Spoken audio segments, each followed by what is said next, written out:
सिर्फ 70 दिन ही बचे हैं क्या? अरे मैंने सुना सिर्फ 70 दिन ही बचे हैं क्या नीट में? तो फिर कैसी चल रही है तैयारी? और अगर 70 दिन ही बचे हैं अगर, तो फिर कॉन्फिडेंस भी लो हो रहा होगा, प्रॉब्लम्स भी जनरेट हो रही होगी, क्वेश्चन सॉल्विंग में भी इश्यूज आ रहे होंगे, बहुत सारी ट्रबल्स एक साथ जनरेट हो रही होगी। फिर इसका सोल्यूशन क्या है? कैसे इस कॉन्फिडेंस को वापस रीगेन किया जाए? कैसे जो हमारे बैकलॉग्स हैं, कैसे जो छूटे हुए पोर्शंस हैं उन्हें कवर किया जाए? इसके लिए ही इक्वेशन इंस्टीट्यूट इंडिया लेकर आया है एक नई सीरीज जो है नीट यूजी के पीवाईक्यूज से रिलेटेड। और इसमें हम लोग सारे चैप्टर्स के, फिजिक्स, केमिस्ट्री एंड बायो, तीनों सब्जेक्ट के सारे चैप्टर्स के पीवाईक्यूज कवर करने वाले, जो भी अभी के कोर्स के हिसाब से रेलेवेंस रखते हैं। जितने पीवाईक्यूज अभी के कोर्स के हिसाब से रेलेवेंट होंगे वो सारे के सारे हम लोग कवर करने वाले इस सीरीज में। इस सीरीज को पूरा एंड तक फॉलो कर लो। आपके नीट के स्कोर में 100% इंप्रूवमेंट आपको देखने को फॉर श्योर मिलने वाला है। इस सीरीज को पूरी तरह फॉलो कीजिएगा। चलिए स्टार्ट करते हैं आज का हमारा चैप्टर, बायोलॉजिकल क्लासिफिकेशन। ठीक है, so my name is Karan Sen, biology पढ़ाऊंगा मैं, और बायोलॉजिकल क्लासिफिकेशन आज करने वाले। लास्ट वीडियो में मैंने द लिविंग वर्ल्ड के क्वेश्चंस करवाए थे, छोटा सा चैप्टर, कई सारे उस पर क्वेश्चंस हमने करे थे। इसमें और ज्यादा क्वेश्चंस है और बहुत सारे क्वेश्चंस हम कवर करेंगे। ठीक है, ध्यान दीजिए। देखिए एक एक करके सारे क्वेश्चंस कवर करते चलते हैं, साथ में सॉल्व करेंगे। सॉल्व करने के सही सही ट्रिक्स और एकदम बढ़िया बढ़िया मैकेनिज्म्स, बढ़िया बढ़िया ट्रिक्स आपको सिखाता चलूंगा मैं। अलग अलग तरीके, मेथड्स, नहीं आपको मैं बीच बीच में बताता चलूंगा। आपको बस इस सीरीज को पूरा फॉलो करना है, इस पे ध्यान देना है। जो हम वीडियोस आपको बता रहे हैं ये आपके लिए बहुत ही फ्रूटफुल साबित होने वाले एग्जाम से बिल्कुल पहले। अभी से सिर्फ 70 दिन बचे हैं एग्जाम तक, इसे अच्छे से फॉलो कीजिए। आपको सारे चैप्टर्स कवर करने को मिलेंगे, इनके पीवाईक्यूज कवर करने को मिलेंगे, और आपको तो पता ही होगा कि पीवाईक्यूज से कितना सारा पोर्शन एग्जाम में उठ के आता है डायरेक्टली, है ना। डायरेक्ट और इनडायरेक्ट दोनों वेज में आता है, इसीलिए हम लोग यहां से कंटिन्यू करते स्टार्ट करना देगा। पहला क्वेश्चन है हमारा आज का, each of the following characteristic represent a kingdom। ये जो यहां पर कुछ पॉइंट्स दिए हुए हैं, देखो 5 पॉइंट दिए हुए हैं ABCDE, ये हर एक किंगडम को रिप्रेजेंट करने वाले पॉइंट्स हैं। Arrange the following in increasing order of complexity of body organization. Body organization के हिसाब से इनको इंक्रीजिंग ऑर्डर में हमें अरेंज करना है। देखिए पहला जो है हम लोग यहां पर मेनली फोकस करेंगे कि हम लोग पहले पता कर ले कि कौन सा पॉइंट किस किंगडम को दर्शा रहा है, और सीक्वेंस क्या है, मोनेरा, प्रोटिस्टा, फंगाई, प्लांट और एनिमेलिया। कॉम्प्लेक्सिटी के बेसिस पर इस तरह से बढ़ते जाते हैं। मोनेरा सबसे लेसर इन कॉम्प्लेक्सिटी और एनिमल सबसे ज्यादा कॉम्प्लेक्स नेचर फॉलो करने वाले ऑर्गेनिजम्स। सही है ना। देखो पहला पॉइंट है multicellular heterotroph, cell wall made of chitin. सीधा सीधा दिख रहा है, फंगाई की बात हो रही है। ठीक है, साफ साफ पता चल गया, फंगाई की बात हो रही है।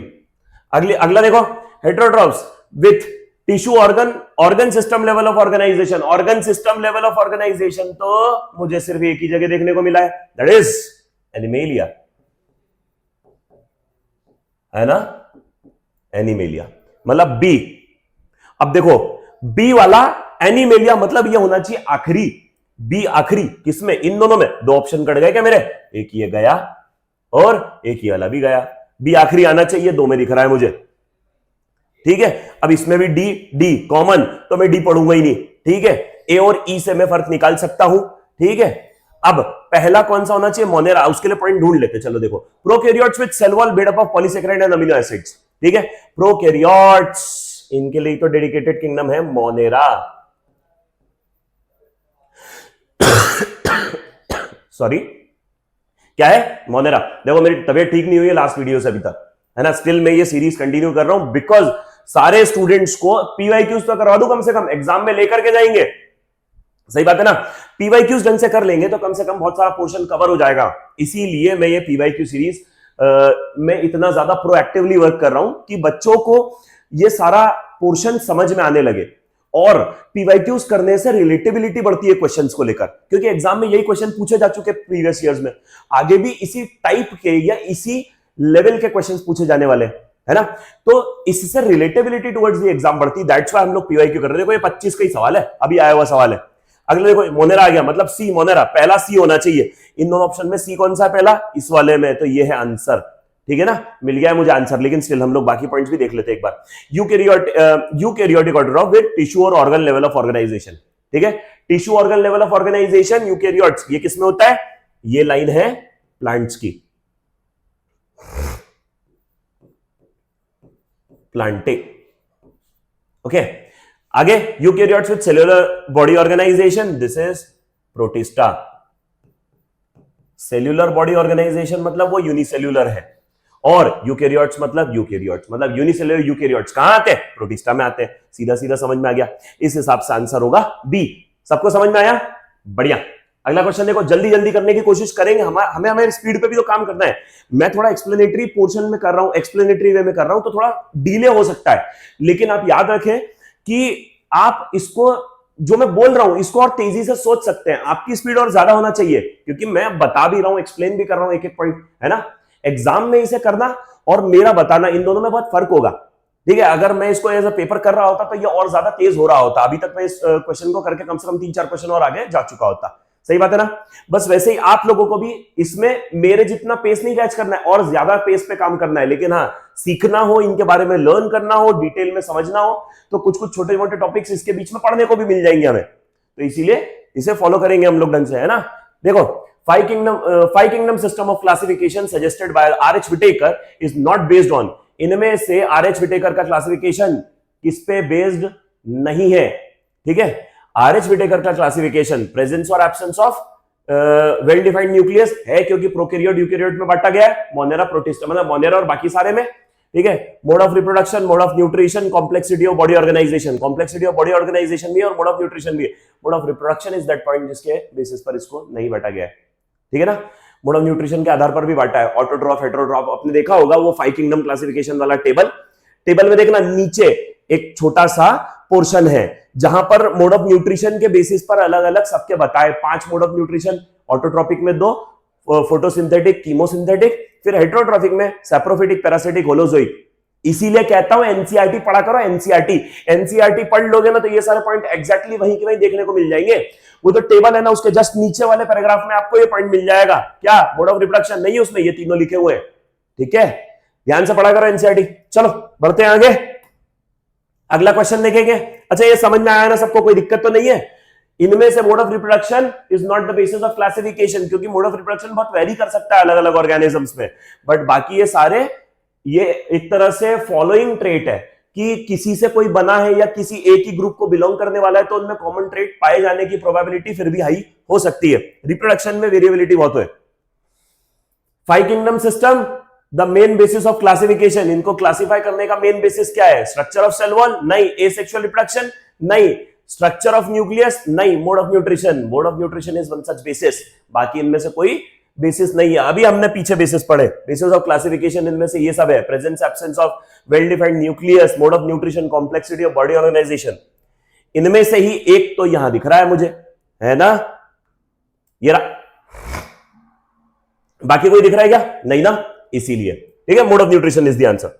आगे बढ़ेंगे, देखो फाइलोजेनेटिक क्लासिफिकेशन किसको कहते हैं, फाइलोजेनेटिक क्लासिफिकेशन सिस्टम या phylogenetic classification is generally based on the evolutionary relationship between the organisms, है ना, इवोल्यूशनरी रिलेशनशिप, ये लास्ट वाला पॉइंट समझा रहे हैं, दिस इज द आंसर। यहां हमें ऑप्शन एलिमिनेट नहीं करना है, ऐसे क्वेश्चन डायरेक्ट करने, हमें फाइलोजेनेटिक पढ़ते ही दिमाग में, है ना, साइरन जैसा बजने लगना चाहिए, इवोल्यूशन, बस वही पकड़ना है और वही लगा देने का है। तो यहां देखा हमने फाइलोजेनेटिक्स, ऐसे क्वेश्चन में ऑप्शन एलिमिनेशन लगाओगे तो समय खाओगे। क्वेश्चन ऐसा अगर आए जहां आपको नाम दिखे और उससे डायरेक्टली रिलेटेड ऑप्शन दिखे, तो नजर मारो, ऑप्शन एलिमिनेशन उस जगह यूज करने की कोई जरूरत नहीं है, डायरेक्टली अपना आंसर निकल आएगा। ओके, बढ़ा, बाकी ऑप्शन एक बार रीड जरूर करने, क्या करने, रीड जरूर करने। मैंने कल ही बताया था, लास्ट वीडियो में बताया था कि ऑप्शन एलिमिनेशन जो है वो एक बहुत ही क्रूशियल प्रोसेस है, लेकिन जहां स्टेटमेंट बेस्ड पॉइंट्स आए, जहां सेंटेंसेस लंबे से हो, वहां ऑप्शन एलिमिनेट करोगे तो एक्यूरेसी बढ़ जाएगी। इवन ऐसे सवालों में भी एक्यूरेसी बढ़ जाएगी, बट स्टिल आप लोग इस चीज का ध्यान रखें कि कुछ क्वेश्चन समय खराब ना करते हो बचाने के लिए होते हैं। ऐसे सवालों में हम 5 सेकंड, 7 सेकंड, 10 सेकंड में इसको सॉल्व करें, आगे बढ़े, तो हमें दूसरे क्वेश्चंस को, फिजिक्स को देने के लिए ज्यादा समय निकलेगा बाद में। तो ऐसे हमें स्ट्रेटेजी प्लान करना चाहिए, हर जगह ऑप्शन एलिमिनेशन लगा के टाइम नहीं खराब करना है। चलो आगे बढ़ो। Artificial system of classification was first use by, artificial system किसने बनाया था या किसने यूज किया था सबसे पहले? लिनियस ने। ये भी वैसे ही सवाल डायरेक्ट हमें पता होना चाहिए, फैक्चुअल थिंग है ना। नेचुरल किसने? वेंतामुकर ने। तो ये फैक्ट्स है, एनसीईआरटी में बायोलॉजिकल क्लासिफिकेशन के फर्स्ट पेज पे लिखे हुए। देखो कब आया, 1989 का आया सवाल है, पुराना सवाल, लेकिन स्टिल ये आज भी पूछा जाए तो आज भी बच्चों को समस्या आ सकती है ना। बट ये बहुत सिंपल है मेरे हिसाब से, सब बच्चों को पता होगा और आना चाहिए, बन जाना चाहिए। Artificial system of classification first किसने यूज किया? लिनियस ने यूज किया। ठीक, बढ़ते हैं आगे। देखो अगला, which of the following is correct statement, इनमें से कौन सा स्टेटमेंट करेक्ट है? Bacteria are exclusively heterotrophic organisms, bacteria सारे हेट्रोट्रॉफिक होते हैं? नहीं, बैक्टीरिया फोटोसिंथेटिक भी तो होते हैं। ब्लू ग्रीन एल्गी क्या कर रही है? फोटोसिंथेसिस, तो ये नहीं होगा। अगला देखना, slime moulds are saprophytic organisms classified under kingdom Monera. Slime moulds क्या है? सैप्रोफिटिक होते हैं और उसको मोनेरा में रखा गया? नहीं, प्रोटिस्टा में रखा गया। दो ऑप्शन एलिमिनेट हो गए मेरे, हो गए ना ऑप्शन, ये दोनों हो नहीं सकते, सी और डी में से आंसर। अगला देखो, mycoplasma have DNA, ribosome and cell wall. अब बाकी सब तो ठीक है, लेकिन सेल वॉल नहीं होती। माइकोप्लाज्मा लैक सेल वॉल लिखा है, एनसीईआरटी की लाइन, माइकोप्लाज्मा वाला पैराग्राफ पढ़ोगे, लैक सेल वॉल लिखा, लैक लैक मतलब एब्सेंस, तो ये वाला पॉइंट भी गलत हो गया। 3 एलिमिनेट होगा, मेरे को अगला पढ़ना ही नहीं, आंसर मारूंगा। 3 में 100% श्योर हूं कि वो हो ही नहीं सकते, मार दूंगा आंसर में तो डायरेक्ट, लेकिन स्टिल हम लोग पढ़ जरूर लेते। देखो, cyanobacteria are a group of autotrophic organisms classified under kingdom Monera. कौन? साइनोबैक्टीरिया क्या है? ऑटोट्रोपिक ऑर्गेनिज्म है। कहां रखे? किंगडम मोनेरा में। समझे ना? देख लीजिए, तो इसीलिए ये वाला आंसर करेक्ट है। क्या पूछा था? करेक्ट पूछा था। सही बात है ना? हमें ध्यान देना है क्वेश्चन में क्या पूछ रहा हो, करेक्ट, इनकरेक्ट, नॉट करेक्ट, ठीक है, या नॉट इनकरेक्ट। नॉट इनकरेक्ट मतलब करेक्ट। सॉरी। देखिए आगे, match the organism in column 1 with habitats in column 2। अब वो कहां रहते हैं, किससे किसके साथ ब्रीड करते हैं, क्या करते हैं, वो सब हमें मैच करने, कॉलम मैच करने सीधे सीधे यार। देखो, हेलोफाइल्स, हेलो मतलब सॉल्ट, फाइल मतलब लविंग, सॉल्ट लविंग, तो सॉल्ट लविंग ऑर्गेनिज्म कहां रहेगा? सॉल्टी एरियाज में। अब ये भी बताना पड़ेगा मेरे को, है? Thermo acidophiles, thermo temperature, acido acid, phile loving, high temperature high acidic environment loving. कहां रहेंगे? जहां टेम्परेचर ज्यादा होगा, ठीक है ना, यहां रहेंगे हॉट स्प्रिंग्स में। मीथेनोजन, जहां उनको मीथेन बनाने को मिलेगी, जहां ऑर्गेनिक मैटर मिलेगा खाने और तोड़ने के लिए, जब ऑर्गेनिक मैटर मिले डिकम्पोज करने के लिए, वहां रहेंगे, है ना। कहां रहते हैं? रूमिनेंट्स के गट में, गोबर रहेगा ना रूमिनेंट के गट में, तो वहां उसको डिग्रेड करने के लिए रहेंगे ये। बढ़िया। साइनोबैक्टीरिया एक ही बच्चा, एक्वेटिक एनवायरमेंट, ठीक है। साइनोबैक्टीरिया को अपना सरफेस वेट रखने की जरूरत है, एल्गी जैसा नेचर है थोड़ा थोड़ा सा, ठीक है। एल्गी का प्रोकैरियोटिक रूप मान लो इसको एक तरह से, ठीक है ना, ग्रीन एल्गी का प्रोकैरियोटिक रूप। तो साइनोबैक्टीरिया एक्वेटिक एनवायरमेंट में रहेंगे। मिल गए सारे मेरे क्या? A4B1, A4B1 किस में दिख रहा है? क्या A का 4 B का 1 इसमें दिख रहा है, इसमें A का 4, अरे सिर्फ A का 4 भी पकड़ लेता ना तो मेरे को आंसर मिल गया था। ये लो, सही है कि नहीं? कितना आसान रहा। और देखो ये अब भी रिसेंट, बहुत ज्यादा पुराना नहीं, ठीक है समय हो गया है लेकिन इतना भी नहीं हुआ है, ठीक है। 6 साल पुराना सवाल है, 2019 का आया हुआ सवाल है, सिर्फ A4 से पकड़ में आ गया। पहला ही मैंने ढंग से पकड़ लिया, उससे आंसर निकल जाता, मुझे बाकियों पे काम भी नहीं करना पड़ता, सोचना भी नहीं पड़ता। ऐसे सवाल समय बचाते हैं। हमें जब एक मिल जाए जो 100% श्योर है, मैच द कॉलम करने का तरीका सीखो। आओ, क्या सीखेंगे? मैच द कॉलम का तरीका। जब भी हमें मिल जाए, जैसे इसको हटाते, देखो देखो देखो देखो देखो देखो, जब भी मुझे मिल जाए कोई एक, शुरू से देखो, मैच द कॉलम करने का एक बढ़िया सा सही तरीका सिखाता हूं आपको मैं। जैसे हेलोफाइल्स है, हेलोफाइल्स कौन से हैबिटेट में रहते हैं? ठीक है, hot springs, aquatic environment, gut of ruminant, salty area. अब मैं जानता हूं, मैंने पढ़ा है, हेलो मतलब हेलोजन मतलब सॉल्ट्स, और फाइल मतलब लविंग, सॉल्ट लविंग है तो सॉल्टी एरियाज में रहते हैं। ये लाइनें हमें पता है, ये तो जानते हैं हम। ए का मतलब 4 आना चाहिए, बाकी 3 जगह तो नहीं रहते हेलोफाइल, ये तो मेरे को कंफर्म है। ए का 4 आना चाहिए, ऑप्शन देखो 1, ए का 2 नहीं हो सकता, काट दिया। ए का 4 हो सकता है, ए का 1 नहीं हो सकता, ए का 3 नहीं हो सकता। एक ही आंसर है, ढूंढू ही क्यों? बाकी सबको देखना ही नहीं, छोड़ दूंगा सवाल, आगे बढ़ूंगा। मिल गया डायरेक्ट आंसर मुझे। हाँ, वेरीफाई जरूर कर सकता हूं मैं बाद में सोच समझ के कि देख लिया मैंने, B thermo acidophil hot spring है तो B1 है। मीथेनोजन गट ऑफ रूमिनेंट में होना चाहिए, सी का 3 होना चाहिए, सी का 3 है इसी ऑप्शन में, हाँ है। डी का 2 है, डी का 2 है, हाँ है। बाकी सब भी सेट हो रहे, पता चल गया। लेकिन मैं आंसर पे क्विकली मूव करूंगा जब मुझे एक ऐसा मिल जाए। मैच द कॉलम में हम लोग एक ढूंढ के भी आगे चल सकते हैं। ठीक है, इस तरह से आपको टाइम बचाने को मिलेगा एग्जाम में। बढ़ते हैं आगे। Which of the following are found in extreme saline conditions? इनमें से एक्सट्रीम सलाइन कंडीशंस में कौन पाए जाते हैं? कौन पाए जाते हैं बताओ? हेलोफिल्स। हेलोफिल्स क्या है? एक तरह के आर्की बैक्टीरिया। सही है ना? अगेन डायरेक्ट आंसर, कोई ऑप्शन एलिमिनेशन नहीं लगाने का है, सीधा सीधा। ओके, जो एक्सट्रीम हैबिटेट्स में पाए जाते हो आर्की बैक्टीरिया कहलाते हैं। यहां एक्सट्रीम सलाइन हैबिटेट था तो हेलोफाइल आएगा। Halophile is a type of Archie bacteria. Which among the following are the smallest living cells? अरे स्मॉलेस्ट लिविंग सेल किसको बोलते हैं? आंखें बंद करो जल्दी से और बोलो आंसर। माइकोप्लाज्मा। क्या बोलोगे मेरे साथ? माइकोप्लाज्मा। ये रहा, लगा और आगे बढ़ो। सही है ना? इतना समय खर्च नहीं करना हमें। इसमें भी ऑप्शन एलिमिनेशन कोई काम का नहीं है ऐसे सवाल में, डायरेक्ट चलेंगे। देखो कल हमने ज्यादातर सवाल ऑप्शन एलिमिनेशन पे करे, आज ज्यादातर सवाल आपको डायरेक्ट वाले मिल रहे हैं, मैच द कॉलम वाले मिल रहे हैं। इस तरह से मैं डिफरेंट पैटर्न्स एक्सप्लेन करने की कोशिश कर रहा हूं। कैसा सवाल आए तो एग्जाम में कैसा हमारा माइंडसेट रन करना चाहिए, कैसे हम लोग बायो में समय बचा ले तो फिजिक्स में फिर हम समय देकर फोड़ सकते हैं फिजिक्स को। यही काम करना है हमें। आज मैं आपको यही मेन सिखाने वाला हूं कि कैसे हम लोग डायरेक्ट अटेम्प्ट रख सकते हैं क्वेश्चंस का, लेकिन उसके लिए फैक्चुअल क्वेश्चन को पहचानने वाली नजर हो और उसे टारगेट करके डायरेक्टली आंसर लाने के लिए फैक्ट्स लर्न किए हुए हो, याद किए हुए हो। जब फैक्ट्स ढंग से याद होते हैं तब ऐसे क्वेश्चन क्विकली अटेम्प्ट होते हैं। So work on it, facts याद करो, एनसीईआरटी रटो फटाफट। चलो, the primitive prokaryotes responsible for the production of biogas from the Dang of ruminant animal include the. ठीक है, क्या बोला? प्रिमिटिव प्रोकैरियोट है मतलब Archie bacteria, responsible for the production of biogas. Biogas में क्या होता है? मीथेन होती है, मीथेन प्रोडक्शन की बात हो रही है। फ्रॉम द डंग, अभी बताया था रूमिनेंट एनिमल्स के डंग में कौन रहता है? मीथेनोजन, जो मीथेन गैस प्रोड्यूस करता है वही बायोगैस है। ये आ गया answer. Again a direct question, a direct answer. सही है ना? True nucleus is absent in, इनमें से ट्रू न्यूक्लियस किसमें नहीं होगा? ट्रू न्यूक्लियस किसमें नहीं होता? पहले तो ये बात कर ले, ट्रू न्यूक्लियस किसमें एब्सेंट होता है ये तो बताओ। सारे के सारे मोनेरा। किसमें? मोनेरा। देखो म्यूकर फंगस है, वॉलवॉक्स अलगी है, वोचेरिया ये भी कुछ और क्रीचर है, लेकिन एनाबीना मैं जानता हूं ये ब्लू ग्रीन अलगी। क्या है ये है ब्लू ग्रीन अलगी, मतलब साइनोबैक्टीरिया,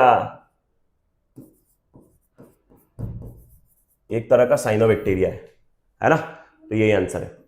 अब इसमें ऑप्शन एलिमिनेशन से दो सॉल्व करके इन दोनों में कंफ्यूजन रहता, लेकिन इसको ये मिल जाता है। ऐसे भी कर सकते थे या डायरेक्टली मुझे पता होता इनमें से मैं किसका मोनेरा का एग्जांपल ढूंढ लूं। नहीं पता नहीं, ये है, हाँ लगाया, आगे बढ़े। सही है ना? ये देख लो 2015 का सवाल है। सही है कि नहीं? डायरेक्ट भी कर सकते थे, ऑप्शन एलिमिनेट करके दो उड़ा सकते थे, दो में से एक में हम समझ सकते थे कि हाँ ये वाला एग्जांपल मुझे पता है, पड़ा हुआ है मेरा, ये आता है ब्लू ग्रीन अलगी या फिर साइनोबैक्टीरिया के अंदर। देखो आगे, Which of the following are likely to be present in deep sea water? Deep sea water में पाए जाने की इनमें से संभावना किसमें ज्यादा है? किसकी ज्यादा है? ठीक है, डीप सी वाटर क्या है? एक तरह का एक्सट्रीम हैबिटेट हुआ। Deep sea water is an extreme habitat, और एक्सट्रीम हैबिटेट में कौन रहते हैं? हमें पता है, आर्की बैक्टीरिया। इजी है ना? Again a direct question. इसमें भी ऑप्शन एलिमिनेशन के लिए हमें सोचना नहीं, बस ऑप्शन देखना, नजर मारनी ऑप्शंस पे, और फिर उसके बाद सोच लो कि ऑप्शन नहीं हो सकते ना बाकी के, हाँ नहीं हो सकते, आगे बढ़ेंगे। ऐसा सोच पे काम करना है हमें। हमारी direction of attempting the question in bio is very important. देखो नॉलेज तो है ही, फैक्ट्स का याद रखना तो है ही, लेकिन उसके साथ साथ क्वेश्चन को अटेम्प्ट करने की अप्रोच अगर हमारी सही हो गई तो बायो हमें बहुत सारा समय बचा के देता है। मैंने कई सारे स्टूडेंट देखे 45 मिनट में बायो खत्म करके बैठते और 5 मिनट या 10 मिनट लेकर ओएमआर भी भर देते हैं। इवन कुछ ऐसे भी देखे जो 40 में भी करते हैं। आई हैड अ स्टूडेंट जो मतलब अब है जीएमसी सतना में, ठीक है ना, और वो स्टूडेंट क्या करता था पता है? वो ऑप्शन एलिमिनेशन पे भी काम करता था, डायरेक्ट अटेम्प्ट पे भी काम करता था, और उसने बहुत प्रैक्टिस करी, मेहनत करी, और वो क्वेश्चन सॉल्व करने के लिए यही पैटर्न अपनाता था कि है ना, अप्रोच तभी सही होती है जब पहले फैक्ट्स करेक्ट हो, सारे फैक्ट्स पता हो, एनसीईआरटी रटी हो, तो है ना डायरेक्ट मेथड तब अच्छे से काम करती है। और साथ ही साथ ऑप्शन एलिमिनेशन भी जहां जरूरत होगी वहां अप्लाई करेगा। सही strategy to attempt question will make your answer more accurate and will save your time also. तो इस पे हम अच्छे से काम करें तो बेटर होगा। ध्यान दें, specialise cells for fixing atmospheric nitrogen in nostoc are, ठीक है, एटमॉस्फेरिक नाइट्रोजन जो फिक्स करने वाला जो स्पेशलाइज सेल है नॉस्टॉक के अंदर, नॉस्टॉक एनाबीना के अंदर एक सेल होता है स्पेशल जिसको बोलते हैं हेटेरोसिस्ट, वो करता है nitrogen fixation. Again a direct question, कोई ऑप्शन एलिमिनेशन का कोई काम नहीं इधर, डायरेक्ट क्वेश्चन, ठीक है, फैक्चुअल। तेरा का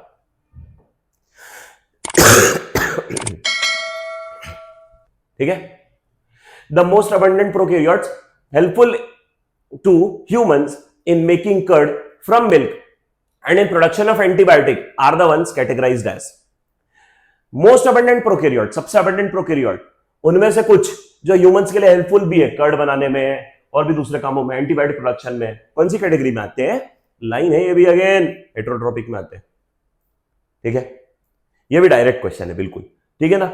ऑप्शन एलिमिनेशन से भी कर सकते हो। साइनोबैक्टीरिया जो है वो में ये कर्डलिंग वगैरह तो नहीं करते, आर्कीबैक्टीरिया भी नहीं करते, है ना। कौन कौन आते हैं उसमें हम जानते ही है, हेलोफिल्स, थर्मासिडोफिल्स और मिथेनोजेंस, तो वो इनमें से ऐसा कोई कुछ नहीं करता। कीमोसिंथेटिक ऑटोट्रॉफ उनका भी ऐसा लग नहीं रहा, मतलब सीधी बात है, मेरे हिसाब से तो मानने की जरूरत है कि ये वाला क्वेश्चन भी ऑप्शन एलिमिनेशन के लिए नहीं जाना चाहिए, डायरेक्ट आंसर आना चाहिए हेटेरोट्रॉफ, फैक्ट की तरह लर्न होने चाहिए बात, तो हम डायरेक्ट आंसर लगा लेंगे। ये भी 12 का ही क्वेश्चन है, ठीक। The cyanobacteria are also referred to as, cyanobacteria को और क्या कहते हैं? अब भी बात करी थी बीजी है, ये लिखा, ये देखा, देखो देखो देखो देखो, कहां गया ये रहा, ब्लू ग्रीन अलगी, साइनोबैक्टीरिया, सही है ना। आ जाओ, मारो आंसर, आगे बढ़ जाओ, सही है ना।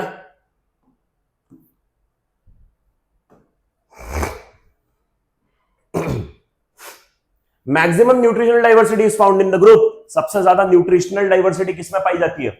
देखो न्यूट्रिशन की बात करें, अब मैं यहां थोड़ा सा आपको पढ़ा दूं, देखो ध्यान दो, मोनेरा, प्रोटिस्टा, फंगाई, प्लांट्स और एनिमेलिया, 5 किंगडम। इसके अंदर मोड ऑफ न्यूट्रिशन कौन कौन से? सैप्रोफिटिक, पैरासिटिक, फिर कीमोसिंथेटिक और फोटोसिंथेटिक, ठीक है, 4 तरह के मोड ऑफ न्यूट्रिशन। इसके अंदर सैप्रोफिटिक, पैरासिटिक, ठीक, होलोजोइक और फोटोसिंथेटिक, कीमोसिंथेसिस नहीं करते हैं, 4 इसमें भी। फंगाई सिर्फ सैप्रोफिटिक और parasitic, plants photosynthetic only, animals saprophytic, parasitic और होलोजोइक, तीनों। कुछ ऑर्गेनिजम्स पैरासिटिक भी होते हैं, कुछ सैप्रोफिटिक भी होते हैं, सैप्रो होलोजोइक होते हैं एक तरह से, मतलब डेड एंड डीके मैटर को कंज्यूम कर जाते हैं, एंगल्फ कर जाते हैं, वैसे वाले होते हैं। तो इस तरह का नेचर, तो इस तरह से ये सारा का सारा आपको देखने को मिल रहा है। ज्यादा इसके अंदर कितने? 4, इसके अंदर 4, इधर 3, इधर 1, इधर 2। अरे very few are insectivorous plants, ठीक है, उस हिसाब से होलोजोइक में जाएगा, लेकिन नहीं, हम लोग मेजॉरिटी की बात कर रहे हैं ना, तो ये है, ठीक है ना। तो सबसे ज्यादा किसमें दिखी? Monera protista. ऑप्शन में है क्या इनमें से कोई? फंगाई, एनिमेलिया, मोनेरा, प्लांट है, मारो मोनेरा और आगे बढ़ो, ठीक है। पता हो तो बहुत आसानी से किया जा सकता है ना। देखो अगला, organism called methanogens are most abundant in, methanogen जिनको बोलते हैं सबसे ज्यादा कहां पाए जाएंगे? जहां पर भी मीथेन गैस का प्रोडक्शन, गोबर गैस, बायोगैस का प्रोडक्शन हो रहा है, ऐसी जगह, सही बात है ना। सल्फर रॉक, यहां कार्बन से रिलेटेड कोई बात ही नहीं, मीथेन से रिलेटेड कोई बात ही नहीं, इसका प्रोडक्शन है ही नहीं। पॉल्यूटेड स्ट्रीम्स, पॉल्यूटेड स्ट्रीम में भी ऐसा कुछ नहीं। कैटल यार्ड, बिल्कुल यहां पर कैटल्स है, काउडंग है ना, तो उससे बनेगा।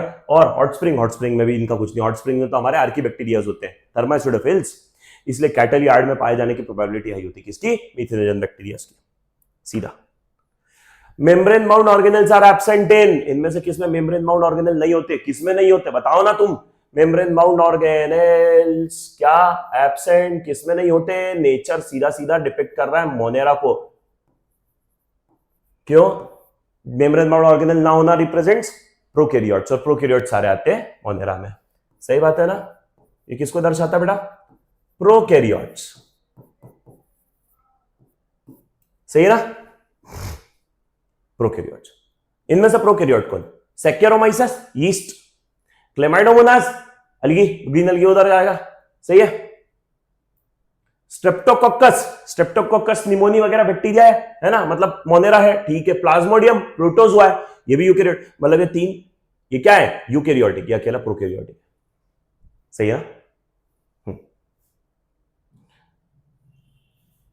अब ये वाला सवाल भी वही, ऑप्शन एलिमिनेशन या फिर डायरेक्ट, पता हो डायरेक्ट, इससे हो सकता है, ठीक है। बेटर ऑप्शन एलिमिनेशन करना भी इसमें एक अच्छी स्ट्रैटेजी हो सकती है, क्योंकि यहां हमें पता नहीं ना बाकी ऑप्शन क्या हो सकते हैं, क्या है ना। चलो, इन 5 किंगडम क्लासिफिकेशन या 5 kingdom system of classification which single kingdom out of the following can include blue green अलगी। क्या क्या, ब्लू ग्रीन अलगी, ब्लू ग्रीन अलगी से समझ में आ गया मोनेरा की बात हो रही है, सोचना क्यों इतना, blue green algae nitrogen fixing bacteria ही बोल दिए यार अब तो ये, फिर मिथेनोजेंस आर्की बैक्टीरिया, साफ साफ बोल दिए ये तो मोनेरा है ना। देखो और मारो, आगे बढ़ो, सही बात है कि नहीं। कब आया था ये क्वेश्चन, देखो जरा, 2 बार आ चुका है ये सवाल, ये हलवा सवाल 2 बार आ चुका है, ठीक है। तो ऐसे ही सवाल नीट में आते हैं, बस हमारा दिमाग सही चलना चाहिए उस दिन, वही नहीं चलता है सर, सही है ना। चलो अगले पे आओ। विच बैक्टीरिया इज यूटिलाइज्ड इन गोबर गैस प्लांट, इनमें से कौन सा गोबर गैस प्लांट में यूज होगा। गोबर गैस मतलब वही बायोगैस, बायोगैस प्लांट में कौन सा बैक्टीरिया काम में आता है, मीथेनोजन।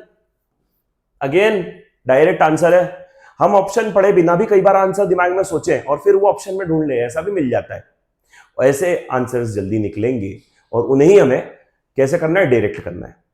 लेकिन फिर भी बाकी ऑप्शन पढ़ने जरूर है। नाइट्रीफाइन कोई काम का नहीं, अमोनीफाइन कोई काम का नहीं, डीनाइट्रीफाइन और कोई काम का नहीं, सही बात है ना। मीथेनोजन काम का दिख रहा है, एक बार ऑप्शन जरूर देख लेना चाहिए हमें आखिर में। देखो आगे, organism which obtain energy by the oxidation of reduced inorganic compound are called. जो रिड्यूस्ड ऑर्गेनिक इनऑर्गेनिक कंपाउंड से अपनी एनर्जी प्रोड्यूस करते हैं, ऐसे ऑर्गेनिजम्स को हम क्या कहते हैं, ठीक है। किससे कर रहा है, रिड्यूस्ड इनऑर्गेनिक कंपाउंड से एनर्जी गेन कर रहा है। सनलाइट से एनर्जी गेन नहीं करता, सनलाइट से करता तो मैं फोटो ऑटोट्रॉफ बोलता है ना, और इनऑर्गेनिक कंपाउंड से कर रहा है इसलिए कीमो ऑटोट्रॉफ बोलूंगा, सही है ना। अगेन डेफिनेशन है कीमो ऑटोट्रॉफ्स की, पढ़ोगे एनसीईआरटी में डायरेक्ट मिलेगी। ऑप्शन एलिमिनेशन इसमें भी कोई काम का नहीं। Blue green algae belongs to, blue green algae किसमें आती है, अरे ऐसे ही सोच लो डायरेक्ट, हटाओ इनको ऑप्शंस को, सोचो ब्लू ग्रीन अलगी किसको बिलोंग करती है, मोनेरा को, है ना। कहां है मोनेरा, दिख रहा है क्या, मोनेरा मतलब प्रोकैरियोट्स, लगाओ आगे बढ़ो, सही बात है ना। अगले को देखो, bacteria lack alternation of generation because there is sorry, bacteria lack alternation of generation because bacteria में अल्टरनेशन ऑफ जनरेशन नहीं होता। क्यों नहीं होता, क्योंकि बैक्टीरिया तो एसेक्सुअल रिप्रोडक्शन करते हैं सर, बैक्टीरिया हैप्लॉइड होते हैं नेचर के, एसेक्सुअल रिप्रोडक्शन करते हैं, जो सेल है वो डिवाइड कर जाता है दो में, फिजन वगैरह कर लेगा, उसमें गेमेट्स का बनना, फर्टिलाइजेशन और फिर उसके बाद मियोसिस होना, या मियोसिस से गेमेट बनना फिर फर्टिलाइजेशन होना, बॉडी डिप्लॉयड होना, ऐसा कुछ भी नेचर नहीं होता। तो हैप्लॉइड और डिप्लॉयड कंडीशन उसमें अलग अलग ऐसी अपीयर नहीं होती, इसीलिए अल्टरनेशन और जनरेशन उनमें नहीं पाया जाता। तो नीदर सिनगेमी मतलब फर्टिलाइजेशन नॉर रिडक्शन डिवीजन, इसी कारण से, सही है ना। डिस्टिंक्ट क्रोमोसोम आर एब्सेंट, ऐसा कुछ भी नहीं, उससे क्या फर्क पड़ जाएगा, अल्टरनेशन पे उसका कोई इफेक्ट ही नहीं है। कंजुगेशन नहीं होता, होता है कंजुगेशन, लेकिन conjugation is like sexual reproduction, लेकिन उसमें भी कहीं मियोसिस या सिनगेमी ऐसा कोई प्रोसेस इन्वॉल्व नहीं होता जिसके कारण क्रोमोसोम का नंबर डबल हो या हाफ हो, जिसके कारण अल्टरनेशन ऑफ जनरेशन आए, वो रिजल्ट नहीं हो सकता इससे भी। No exchange of genetic material, genetic material exchange होता है थ्रू सेक्स पेलाई, उसी को कंजुगेशन कहते हैं। तो ये दोनों तो पॉइंट ही गलत है एक तरह से, है ना, ये स्टेटमेंट ही फॉल्स हो गए, मैं ऐसा बोल लूं, ये दोनों है, लेकिन ये वाला इससे कोई रेलेवेंस नहीं बैठा था। बैक्टीरिया के बारे में होगा ये बात, लेकिन ये रेलेवेंस नहीं है, फर्स्ट ही करेक्ट है, सही है ना। अगला देखें, which one of the following which one belongs to Monera, इनमें से मोनेरा में कौन आता है, मोनेरा मतलब बैक्टीरिया, सीधी बात, ठीक है। अमीबा, अमीबा प्रोटोजोन है। जेलिडियम, जेलिडियम ये रेड एल्गी है। एस्चेरेजिया कोलाई बैक्टीरिया, सीधा अगेन मिल गया ना बैक्टीरिया, सही है। देखो देखो देखो, मैच द कॉलम आया अगला फिर से, ठीक है। क्या मैच करने हमें, ऑर्गेनिज्म और उनके मोड ऑफ न्यूट्रिशन, बहुत इजी होगा ये, ठीक है। फिर वही हम एक पकड़ते हैं उसको कर देते हैं, सही है ना। यूग्लिनोइड पैरासाइट होते हैं नहीं, सेप्रोफाइट होते हैं नहीं, फोटोसिंथेटिक हाँ। अगला पढ़ के तो देख लू, switching between photosynthetic and heterotrophic mode, अरे हाँ यार यूग्लिनोइड यही वाले हैं। ए का 4, A4 किस किस में दिख रहा, अरे 3 ऑप्शन में दिख रहा, चलो एक तो गया, सही है ना, एक तो कट गया। अगला डाइनोफ्लैजिलेट, स्लाइम मोल्ड और प्लाज्मोडियम। अच्छा, अब एक बार नजर में भी अगर कुछ सॉल्व हो रहे हो ना तो वैसे भी कर लेना। स्लाइम मोल्ड में जानता हूं, स्लाइम मोल्ड सैप्रोफिटिक के अलावा कोई नेचर शो नहीं कर सकते, और प्लाज्मोडियम पैरासाइटिक के अलावा कोई नेचर शो नहीं कर सकते, तो इसका यही बचा। तो मतलब मेरा आंसर होना चाहिए A4 B का 3, A4 B3, A4 B2, A4 B2। अरे मिल गया आंसर, सही है ना? तो यहीं से मिल गया मुझे कि बी का जो है वो 3 होना चाहिए, फोटोसिंथेटिक होना चाहिए। सही बात है ना? या फिर डायरेक्ट भी, जैसे हमको स्लाइम मोल्ड का तो पता ही, सैप्रोफिटिक के अलावा कोई नेचर शो नहीं कर सकते, तो ऐसे पकड़ लिया हमने। सही बात है ना? जरूरी नहीं हर बार पहले दूसरे में मिल जाए, आपको आगे तक पूरा फॉलो करके बनाना पड़ सकता है, और उसके बेसिस पर आप ऑप्शन को देख सकते हो। जैसे पहले से ही मुझे ये तो पता चल गया कि ए आंसर नहीं हो सकता, बी, सी और डी में से एक है, फिर बाद में अगला देखते ही पता चल गया कि सी ही है। सही है ना? देखो अगला, एक मिनट। D1 जैसे D1 दोनों में है, अगर मैं डी से भी डायरेक्टली पैरासिटिक बोल देता तो भी मेरा दो में अटकता, वो बी और सी का ही खेलता इसके अंदर। Which of the following organism are known as chief producer in the ocean? Again a direct line, option देखे बिना बोलो डायटम्स, जल्दी से बोलो क्या? डायटम, और क्या मार दो? डायटम। एक अगेन 7 से 10 सेकंड के बीच का सवाल, even less. Select the wrong statement, गलत स्टेटमेंट सिलेक्ट करना है हमें इसमें से, कौन सा गलत है? Cell wall is present in members of fungi and plantae. ठीक है, फंगाई प्लांट दोनों के अंदर सेल वॉल होती है, बात सही है क्या? सही है। अरे सेल वॉल फंगाई के अंदर काइटिन की बनी हुई, और ये प्लांट्स के अंदर सेलुलोज की बनी हुई। मशरूम बिलोंग टू बेसिडियोमाइसीटीज, ये भी बात सही है, गैरिकस बेसिडियोमाइसीटीज में आता है। Mitochondria are the power house of the cell in all kingdoms except Monera. हाँ सही बात है, मोनेरा के अंदर मेम्ब्रेन बाउंड ऑर्गेनेल नहीं होते, और वहीं माइटोकॉन्ड्रिया एक डबल मेम्ब्रेन बाउंड ऑर्गेनेल है, that's why it is called as the power house in all except Monera. Clear? देखो आगे, pseudopodia are locomotory and feeding structures in sporozoans. Sporozoans नहीं बेटा, स्पोरोजोन्स नहीं, अमीबॉइड्स। प्रोटोजोन्स में अमीबॉइड्स पर्टिकुलरली, ये यहां पर गलत हो गया, तो ये वाला आंसर आएगा। ठीक है, this will be the answer. Sporozoan नहीं होना चाहिए था यहां, या अमीबॉइड होता या प्रोटोजोन्स होता तो मैं एक बार को मान सकता था, और सारे प्रोटोजोन्स के लिए भी नहीं, पर्टिकुलरली अमीबॉइड के लिए ये यार सूडोपोडिया। तो chrysophytes, euglenoids, dinoflagellate, slime moulds are included in the kingdom. फिर सोचने का नहीं है, प्रोटिस्टा मारने का है। ये सब प्रोटिस्टा में आने वाले ग्रुप में है ना? प्रोटिस्टा के क्लासिफिकेशन में ये तो आता है क्या क्या? Chrysophyte, dinoflagellate, euglenoid, slime mould, protozoans, है ना? ये ग्रुप्स आते हैं। देखो आगे, in which group of organism the cell walls form two thin overlapping shells. दो शेल ऐसे ओवरलैप्ड, सही बात है, एक शेल और दूसरा शेल ऐसे ओवरलैप्ड। किसमें होते हैं? डायटम में यार, ये तो हमें पता ही। और डायटम किसको बिलोंग करता है? क्राइसोफाइट्स को। ये रहा, मार दिया। कौन है ये? डायटम। और डायटम किसको बिलोंग करता है? क्राइसोफाइट को। सही बात है ना? इजी ना? आज सारे सवाल वैसे ही आ रहे हैं बिल्कुल जैसा मैं बोल रहा था, मतलब पता नहीं, ये मतलब बाय लकीली हुआ है, मैंने कोई खुद से फिल्टर नहीं किया, ईमानदारी से ये आपके साथ ही साथ पढ़ रहा हूं मैं सवाल। मैंने ये सवाल कोई पहले से बहुत देख नहीं रखे, ठीक है ना? डायरेक्टली आप लोगों के साथ ही पढ़ रहा हूं मैं ये। ओके, बस एक बार मतलब जैसे पीपीटीआई मैंने चेक की, हो गया काम। अब तब से यही चल रहा है, मैं डायरेक्टली यही सवाल पढ़ रहा हूं, यही सॉल्व कर रहा हूं आपके साथ, ठीक है? बस इसी तरह का पेस आपको भी डेवलप करना है एग्जाम के लिए, इसी पे काम करना है। ओके, और आज लकीली देखो सारे के सारे क्वेश्चन कैसे आ रहे हैं, जो डायरेक्ट अटेम्प्ट वाले। लास्ट टाइम मैंने आपको अच्छे से ऑप्शन एलिमिनेशन सिखा दिया, आज डायरेक्ट अटेम्प्टिंग कैसे करते हैं क्वेश्चन की वो बता दिया। बट इसके लिए फैक्चुअल नॉलेज आपका करेक्ट और एकदम एक्यूरेट होना बहुत जरूरी, उसमें आपकी मास्टरी होना चाहिए। आपका फैक्चुअल नॉलेज अगर अच्छा है बायो को लेकर, और उसके बाद आप ऐसे क्वेश्चन को डायरेक्टली ऑप्शंस के बेसिस पर अटेम्प्ट करते हैं, या बिना ऑप्शन के भी सोच लेते हैं और उसके बाद ऑप्शन देखते टिक मारते हैं, वैसे अटेम्प्ट करते हैं, तो उसके लिए आपका फैक्चुअल नॉलेज आपका सबसे बड़ा वेपन होने वाला है। तो उस पर आप जरूर काम कीजिए। ओके, ये आपका समय बहुत बचाएगा। ऑप्शन एलिमिनेशन एक्यूरेसी बढ़ाएगा और ये समय बचाएगा, और आपको दोनों ही चाहिए, एक्यूरेसी भी चाहिए और समय भी बचना चाहिए, तभी जाके नीट में सिलेक्शन हो पाता है, ताकि आप फिजिक्स केमिस्ट्री में ज्यादा समय दे पाओ। उसके बाद उनके लिए बचाना पड़ेगा समय बायो से ही, सही है ना? चलो अगले पे आते हैं। Which one of the following organism is not an example of eukaryotic cell? इनमें से कौन है यूकैरियोटिक का एग्जांपल नहीं है ना? मतलब प्रोकैरियोटिक है, सीधा बोल रहा प्रोकैरियोटिक ढूंढ दो इनमें से। मैंने देख लिया और ढूंढ दिया, सही है ना? इतनी देर नहीं लगाते, सही है? चलो अगले पे आओ। Single celled eukaryotic, are eukaryotes are included in single celled eukaryotes किस में आते हैं? प्रोटिस्टा में आते हैं, है ना, यूनिसेल्यूलर यूकेरियोटिक्स। ये तो 9th में भी पढ़ते थे, पहले था, मतलब अब हटा दिया गया होगा ये पार्ट, लेकिन हाँ पहले था 9th में भी, बट हम जानते हैं बहुत इजी थिंग थी वो, है ना। छूटा था सवाल, हाँ सही। The thalloid body of the slime mould, thalloid body of slime mould किसको बोलते हैं बेटा? प्लाज्मोडियम को कहते हैं, ठीक है। Again a factual question. NCERT में जो स्लाइम मोल्ड का पैराग्राफ है ना, उसमें आप है ना मिड ऑफ द पैराग्राफ में जब पढ़ोगे तो आपको प्लाज्मोडियम के बारे में मिलेगा। छोटा सा पैराग्राफ है, उसके मिडिल में पढ़ना, बिल्कुल मिड में मिल जाएगा। प्लाज्मोडियम, जो thalloid body of slime mould है उसको प्लाज्मोडियम कहते हैं, ठीक है। और अनफेवरेबल सिचुएशन में वही जो प्लाज्मोडियम है वो डेवलप होके या डिफरेंशिएट होके फ्रूटिंग बॉडी बना लेता है। क्या बनाता है? Fruiting body. Which of the following organism possesses characteristic of both plant and animal? किसमें प्लांट और एनिमल दोनों के होते हैं कैरेक्टरिस्टिक्स? प्लांट का फोटोसिंथेसिस करना, एनिमल का होलोजोइक न्यूट्रिशन कैरी करना। ये रहा। Paramecium only animal like nature follow करता है। माइकोप्लाज्मा बैक्टीरिया है, दोनों जैसा ही नेचर नहीं है, बैक्टीरिया का भी दोनों जैसा ही नेचर नहीं। यूग्लिना इज द क्रीचर जिसमें दोनों के जैसा नेचर अवेलेबल होता है। समझ गए?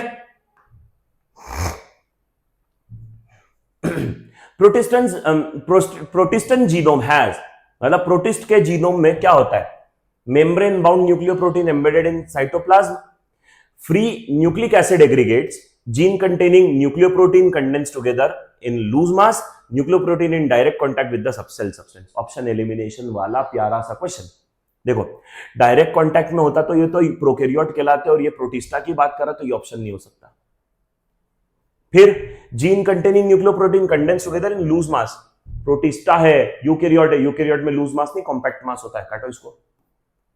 अगला free nucleic acid aggregates, free थोड़ी होता है, मेम्ब्रेन बाउंड होता है, काटो इसको।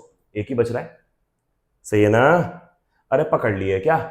एक ही तो बच रहा है। Membrane bound nucleoproteins embedded in the cytoplasm, सही है ये तो, है ना। इस तरह से 3 ऑप्शन एलिमिनेट करके मैंने सही आंसर पे जाना सही समझा। सही बात है ना? देखो यहां स्टेटमेंट बेस्ड क्वेश्चन था, तो मुझे पता था ऑप्शन एलिमिनेशन लगाना ही पड़ेगा। क्वेश्चन देख के समझ में आ गया था, इसलिए मैं सारे ऑप्शन पढ़ता गया पहले, उसके बाद देखा कौन नहीं हो सकता है रिवर्स चलते पे, तो मुझे आंसर मिल गया जल्दी से। सही है ना? चलो बढ़ते हैं आगे। ये देख लो कब कब के सवाल लेके आ रहा हूं, जब मैं खुद पैदा नहीं हुआ था तब के भी सवाल है इसमें। 1990 97 का मेरा बर्थ है, 90 का सवाल पड़ा है यहां पर, ठीक है ना। तो इसीलिए इन पर ध्यान दो, ये आपको बहुत हेल्प करेंगे। सारे कर मारते हैं हम तो, सारे चैप्टर्स के इसी तरह से क्वेश्चंस कर मारते हैं, एक बार में सारा का सारा काम खत्म करते हैं, ठीक है ना। जितनी maximum number of type of या वेराइटी ऑफ क्वेश्चन हम प्रैक्टिस कर सके उतने क्वेश्चन प्रैक्टिस करें, और उनकी अप्रोच सही रखें। नीट में आपका जो स्कोर है वो गारंटी हो जाएगा, ठीक है ना। Plasmodium the malarial parasite belongs to class, malarial parasite plasmodium किस में आता है? स्पोरोजोन है, एक तरह का स्पोरोजोन। क्या है? स्पोरोजोन। स्पोरोजोन का एक ही एग्जांपल दिया एनसीईआरटी में, मारो स्पोरोजोन, आगे बढ़ो। सही। अगला देखो, vector for sleeping sickness sea fly, NCERT का नहीं है ये, पता है वो, रट लो बस छोटा सा, ठीक है। फैक्चुअल थिंग है, रट लो इसको, ठीक है। मैं लिखवाता हूं मेरे नोट्स में, जब हम लोग लेक्चर्स में पढ़ाते हैं ना, तो ये मेरे नोट्स में जरूर मिल जाएगा आपको, ओके। तो हमारे जो सिलेबस है, कोर्स है जो हम पढ़ाते हैं, उसके अंदर आपको मिलेगा। जो वीडियोस भी अगर अभी अपलोड होंगे तो उनमें आपको मिल जाएगा सीसी फ्लाई के बारे में, ठीक है ना। इस चैप्टर से रिलेटेड जब भी करूंगा वीडियो तो आपको मिल जाएगा उसमें, ठीक है। अदरवाइज क्लास ज्वाइन कीजिए, उसमें आपको मिलेगा सारा का सारा, ये सारा है ना। बढ़ते हैं आगे, लिस्ट है 2, match the column again, match the column, फिर से वही तरीका अपना है क्या? देखो,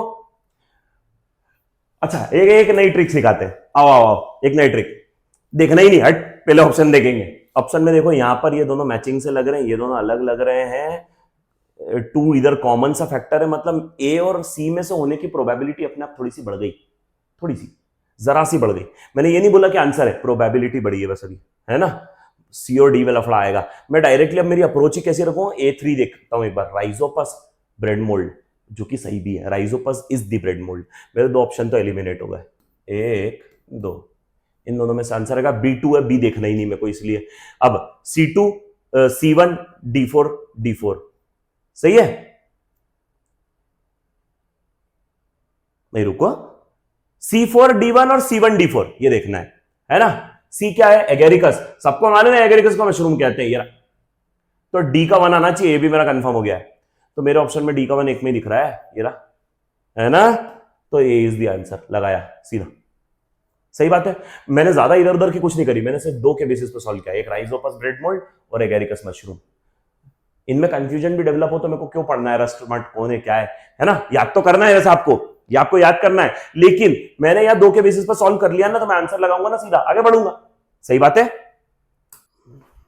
सो हमारा अगला क्वेश्चन है, which of the following is not a criteria for classification of fungi. Fungi को क्लासिफिकेशन करने के लिए उसका क्लासिफाई जो किया गया, किस में बांटा गया फंगाई को?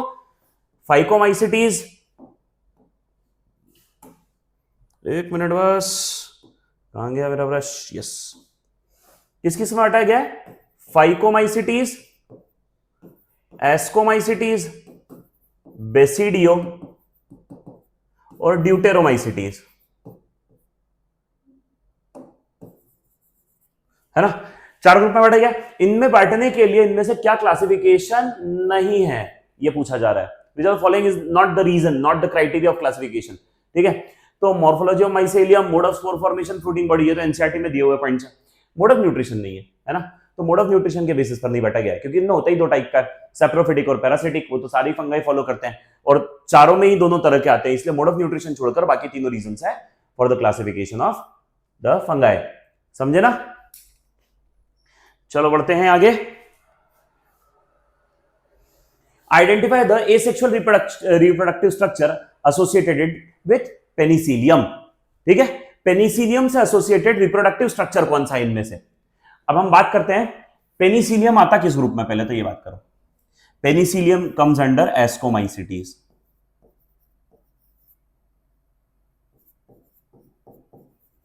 ठीक है, एस्कोमाइसिटीज के अंदर एसेक्सुअल और सेक्सुअल दोनों तरह के स्पोर बनते हैं। एसेक्सुअल स्पोर्स कैसे बनते हैं?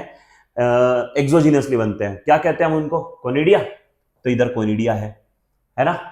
एसेक्सुअल रिप्रोडक्शन पेनिसिलियम मतलब एस्कोमाइसिटीज में किससे होता है? कोनिडिया से होता है। गेम्यूल से, जूस्पोर से, बर्ड से, इनसे नहीं होता। ठीक है ना। जूस्पोर्स ये तो सेक्सुअल रिप्रोडक्शन में काम आते हैं इन द फाइकोमाइसिटीज। यहां इनका कोई रोल नहीं, यहां पर आ जाएगा ये कोनिडिया। ठीक है ना, कोनिडिया आंसर इस क्वेश्चन का। अगले पे आए, देखिए, which of the following statement is correct. इनमें से कौन सा स्टेटमेंट करेक्ट है? Some of the organism can fix atmospheric nitrogen in specialised cells called sheath cells. क्या ये सही है? नहीं। कुछ ऐसे ऑर्गेनिज्म जो एटमॉस्फेरिक नाइट्रोजन को स्पेशलाइज्ड सेल्स के द्वारा फिक्स करते हैं, उन सेल्स को शीथ सेल कहते हैं। नहीं, अगर हम ये साइनोबैक्टीरिया की बात करते तो हेटेरोसिस्ट होता, कुछ और होता है ना, शीथ सेल नहीं answer. Fusion of two cells is called karyogamy. नहीं, fusion of two nucleus is called as karyogamy. Fusion of protoplasm between the two motile और non motile gamete is called plasmogamy. ये सही है statement. Organism that depend on living plant are called saprophytes. नहीं, जो dead and decaying matter पर survive करते हैं उनको सैप्रोफाइट्स कहते हैं। तो लास्ट वाला भी गलत है, इसमें ये तीनों ही गलत है। ये वाला सही है, यहाँ ये तीन एलिमिनेट हो जाएंगे। अब ऐसे सवाल आते हैं तो वहां पर ऑप्शन एलिमिनेशन करना पड़ता है कि ये गलत है, ये गलत है, ये भी गलत है, ये वाला सही है, तो ये लगाएंगे। ठीक है ना। देखिए अगला, which of the following statement is incorrect. इनमें से कौन सा गलत है? इनकरेक्ट कौन सा है? Morels and truffles are edible delicacies, बिल्कुल करेक्ट है। एस्कोमाइसिटीज की लास्ट लाइन, ठीक है। Claviceps is the source of many alkaloids and LSD, पता नहीं इस बारे में, अभी हमें होल्ड करते हैं। Conidia are produced exogenously and ascospores endogenously. ये वाला सही है क्या? हाँ सही है ना, ये करेक्ट है। ओके, पहला वाला भी करेक्ट है, ये वाला भी करेक्ट है, हमें ढूंढना इनकरेक्ट है। अगला पढ़ते हैं। Yeast have filamentous body with long thread like hyphae. यही गलत हो गया, यीस्ट आर यूनिसेल्यूलर। यीस्ट जो होते हैं वो तो यूनिसेल्यूलर होते हैं, और यूनिसेल्यूलर सब्सटेंस फिलामेंटस तो हो ही नहीं सकता, है ना। तो दिस इज इनकरेक्ट, ये वाला आएगा answer.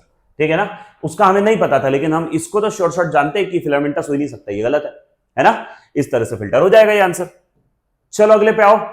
Again match the column, जिसमें भी बहुत वेरिएबल ऑप्शंस दिख रहे हैं, इजीली हम लोग कर पाएंगे फिल्टर।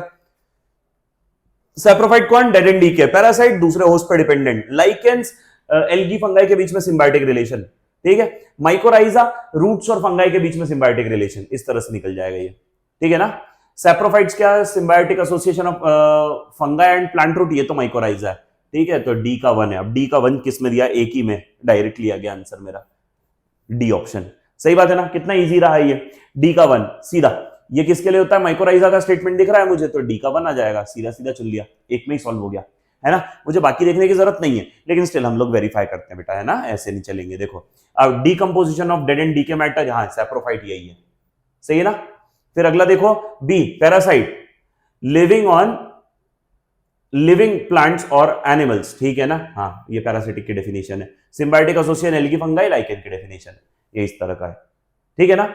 हम सिर्फ एक की मदद से ही सॉल्व कर पाए इसको बहुत आसानी से, सही बात है ना, इस तरह किया जा सकता है इसे, ठीक।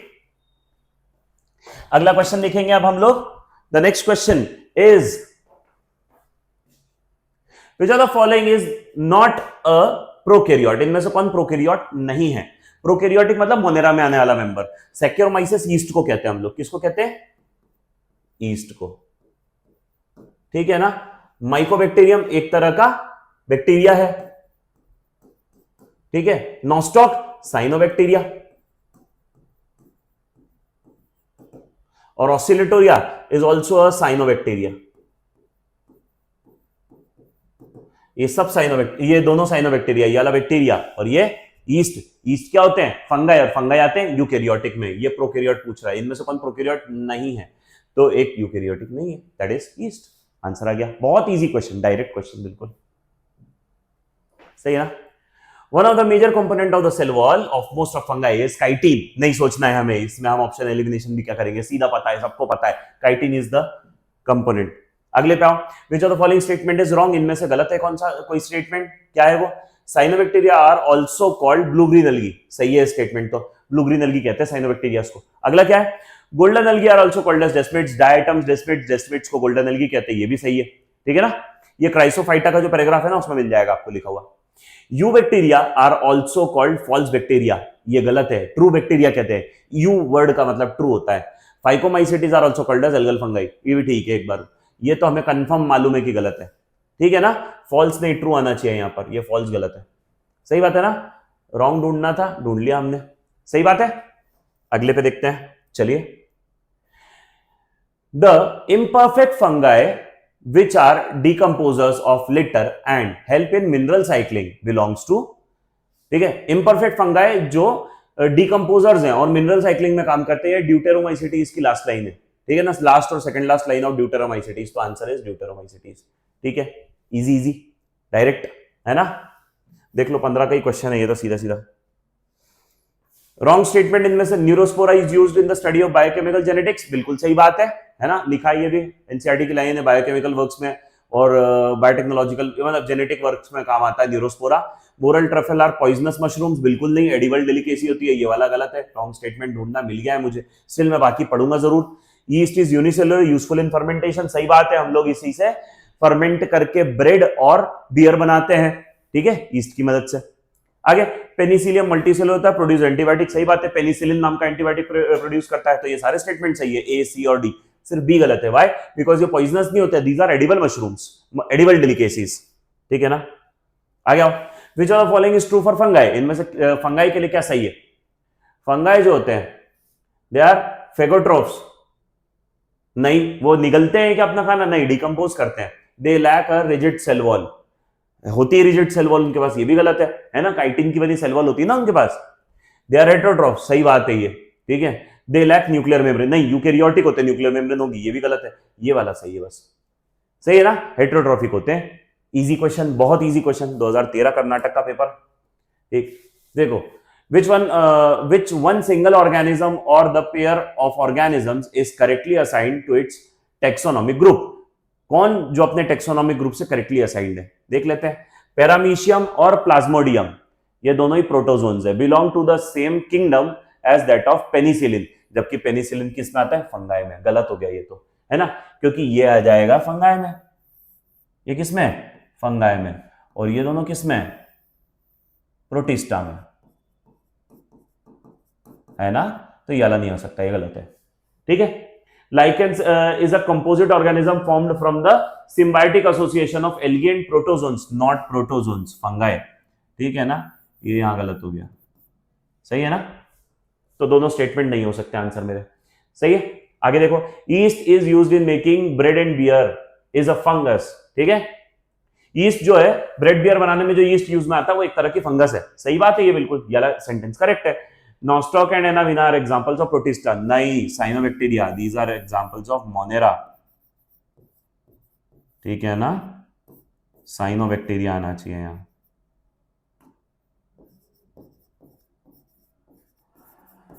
सही है ना, तो आंसर विल बी सी, एक ही करेक्ट है, बाकी तीनों गलत है। सही बात है ना, आगे बढ़ते हैं। ठीक है ना, तो देखो क्वेश्चन क्या है, क्वेश्चन क्या है, after karyogamy followed by meiosis spores are produced exogenously in neurospora, alternaria, saccharomyces, agaricus. देखो सीधी बात है, मियोसिस हो रहा है, उसके बाद स्पोर फॉर्मेशन हो रहा है कैरियोगेमी के बाद। ये सारा किसका स्टेप है? सेक्सुअल रिप्रोडक्शन का। किसका स्टेप है? सेक्सुअल रिप्रोडक्शन का। ठीक है ना, एक तरह से सेक्सुअल रिप्रोडक्शन में होता है ये सब, कैरियोगेमी, मियोसिस, स्पोर फॉर्मेशन, ये सब फंगाई के अंदर जब सेक्सुअल रिप्रोडक्शन हो रहा होता है तब होता है। न्यूरोस्पोरा से एक्रोमाइसिस दोनों बिलोंग करते हैं एस्कोमाइसिटीज को। इनके अंदर सेक्सुअल स्पोर्स जो बनते हैं वो बनते हैं एंडोजीनसली, वो एक्सोजीनसली नहीं बनते, तो इसीलिए ये दोनों ऑप्शन नहीं हो सकते। अल्टरनेरिया में भी एंडोजीनस प्रोडक्शन होता है, इनके अंदर तो सेक्सुअल स्टेज नोन भी नहीं होती, बट हाँ प्रोडक्शन ऑफ स्पोर्स एंडोजीनस है। एगेरिकस, इनके अंदर भी सेक्सुअल स्टेजेस एब्सेंट होती है, सेक्स ऑर्गन्स एब्सेंट होते हैं, हमें पता है, लेकिन सेक्सुअल रिप्रोडक्शन परफॉर्म कैसे करते हैं? सोमैटिक सेल्स के फ्यूजन से, और उसमें जो स्पोर्स बनते हैं, ठीक है, बेसिडियोस्पोर्स, वो कैसे बनते हैं? एक्सोजीनस, इसीलिए इसका आंसर आएगा एगेरिकस। समझ में आया ना अच्छे से? ठीक, अगले पे आइए, देखिए, which of the following environmental condition are essential for optimum growth of mucor on a piece of bread? Mucor bread पे ग्रो करे, उसके लिए ऑप्टिमम कंडीशन क्या होगी? देखिए, फंगाई के ग्रोथ के लिए ऑप्टिमल कंडीशन क्या होती है? Temperature high and humidity high. ठीक है, आसपास मॉइस्चर ज्यादा होना चाहिए, टेम्परेचर ज्यादा होना चाहिए। जब ये दोनों कंडीशन फुलफिल होती है तो फंगाई की ग्रोथ अच्छे से होती है। ठीक है, टेम्परेचर ऑफ 25, टेम्परेचर ऑफ 5, तो ये तो हो नहीं सकता, ये तो अभी क्लियर है। रिलेटिव ह्यूमिडिटी 5%, ये तो बहुत कम हो गई, और ये इधर 95% रिलेटिव ह्यूमिडिटी, तो ये वाला भी नहीं हो सकता, कम ह्यूमिडिटी पे भी ग्रो नहीं कर सकते।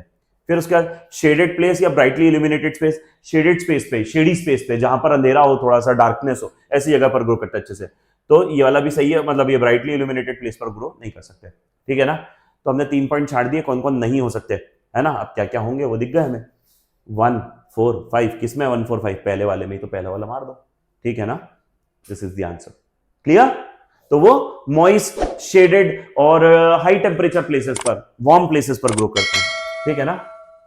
माइकोराइजा, माइकोराइजा किसको रिप्रेजेंट करता है? सिम्बायोसिस को। Mycorrhiza is symbiosis between fungi plus roots of higher plants, तो सिम्बायोसिस आएगा इसका आंसर।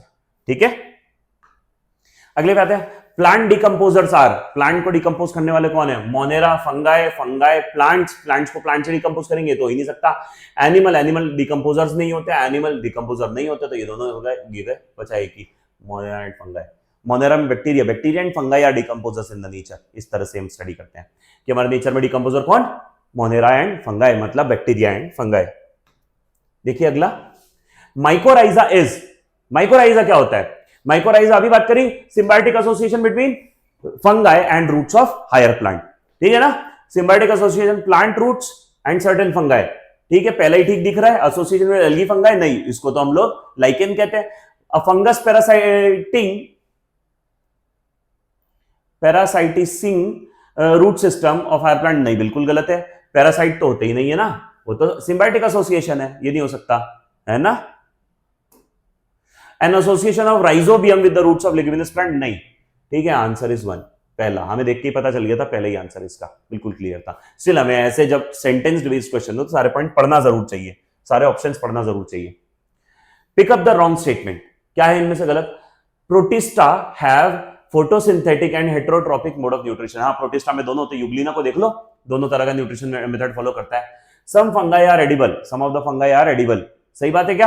हाँ, एडिबल फंगाई होती है। एगेरिकस मशरूम, मशरूम खाते हैं हम लोग, और अभी बात करी थी हमने मोरेल्स एंड ट्रफल्स के बारे में, वो भी एडिबल होते हैं, तो इसलिए सम फंगाई आर एडिबल, बिल्कुल सही बात है। Nuclear membrane is present in Monera, Monera bacteria, bacteria मतलब प्रोकैरियोट्स, प्रोकैरियोट्स मतलब न्यूक्लियर मेम्ब्रेन एब्सेंट, और ये बोल रहा है प्रेजेंट, तो यही वाला गलत है क्या? ये वाला गलत है। Cell wall is absent in animalia, सही बात है, एनिमल्स में सेल वॉल एब्सेंट होती है, मिल गया हमें हमारा रॉन्ग स्टेटमेंट। सही है ना? Mad cow disease in cattle and CR Jakob disease in human are due to infection by, किसके इन्फेक्शन होती है? प्रायंस के इन्फेक्शन होती है। ठीक है, देख लो 22 का सवाल है, 22 फेज 2 का। सही है ना? रिसेंट पूछा हुआ सवाल है, कितना इजी सवाल है, बिल्कुल एकदम ठीक। अगला question, which of the following is correct about viroids? Viroids क्या होते हैं? ऐसा जेनेटिक मटेरियल आरएनए आमतौर पे जिसके आसपास प्रोटीन कोड अवेलेबल ना हो। Virus like creatures, smaller in size, smaller in molecular weight, उसका जेनेटिक मटेरियल भी मॉलिक्यूलर वेट में कम होता है, इस टाइप का होता है। ये इनमें से वायरॉइड्स के बारे में क्या सही है? They have free RNA without protein code, पहला ही सही है। They have DNA with protein code, बिल्कुल गलत है। They have free DNA without protein code, बिल्कुल गलत है, क्योंकि इसमें से फ्री आरएनए होता है, डीएनए नहीं आता है वायरॉइड्स में। They have RNA with protein coat, सब गलत, पहला ही सही है। They have free RNA without protein coat. Okay, क्या है ये? वायरॉइड्स। वायरॉइड्स को क्या कहते हैं? Free RNA without protein coat, less molecular weight than the viruses and smaller in size also.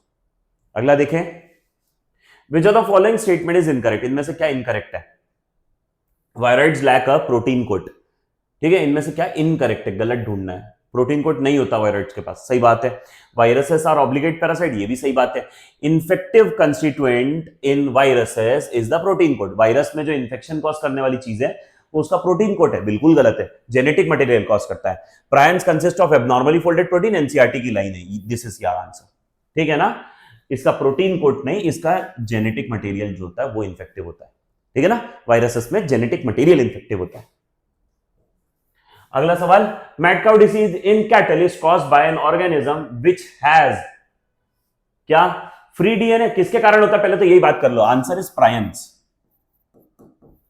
है ना? अभी बात करी हमने थोड़ी देर पहले, प्रायंस होते हैं।